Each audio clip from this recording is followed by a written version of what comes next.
Lionel Messi steps up to the ball in Kansas City and makes history. With his 18th tournament goal, he overtakes Miroslav Klose to become the all-time top scorer in Men's World Cup history.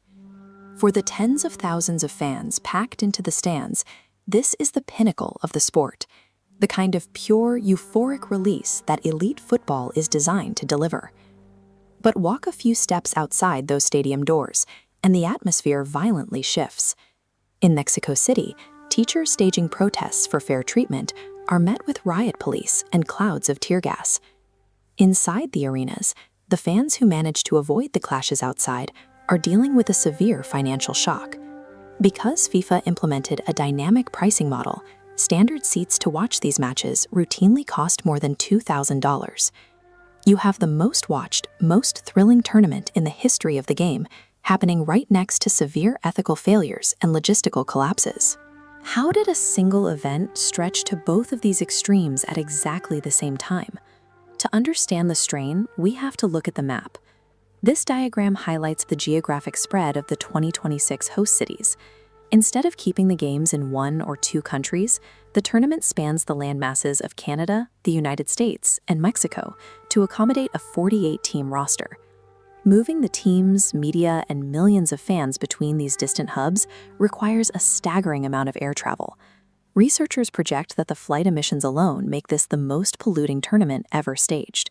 That bloated scale has also bred chaos on the grass.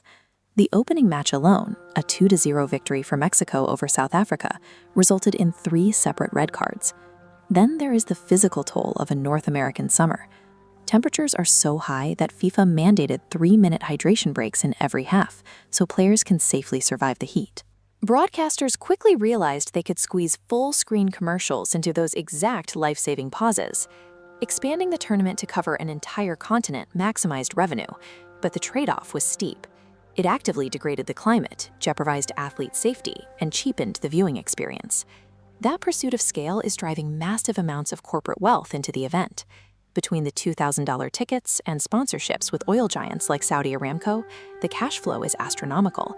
Yet the cities actually hosting the games are struggling to maintain basic operations. At Mexico City's Estadio Azteca, international labor unions accused FIFA of actively blocking inspectors from checking the working conditions of the renovation crews. The civic disruption has paralyzed daily life.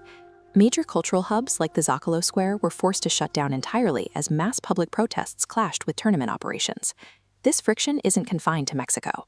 In Boston, local governments and organizers found themselves deadlocked over nearly $8 million in missing security funding right before the games began. The math of modern mega events is lopsided. The tournament extracts local resources, shuts down civilian life, and demands massive public spending, while funneling the resulting wealth back to an exclusive corporate organization. In spite of everything happening around them, the world's best athletes are somehow still putting on a masterclass. Kylian Mbappe is lighting up the scoreboard and pushing records in his 100th appearance for France. Erling Haaland scored twice to personally drag Norway into the knockout stages. The level of athletic execution remains flawless, which makes the conditions they endure off the pitch so absurd. The national teams of Senegal and Uruguay were subjected to rigorous, humiliating searches by sniffer dogs just to access their own facilities. The English team had their training gear stolen before they even held their first practice in Kansas City. Other base camps reported infestations of snakes. The organizations running the tournament expect athletes to deliver historically great feats on the pitch, while forcing them to navigate an unpredictable, amateurish circus the moment they step off it. When the history books are written, 2026 will be remembered for the football. It is the tournament that introduced the 48-team format and gave a global stage to teenage phenomenons like Lamine Yamal.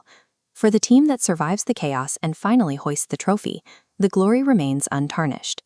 Beyond the glittering podium, the 2026 World Cup has forcefully exposed the structural breaking point of the modern mega event. When sports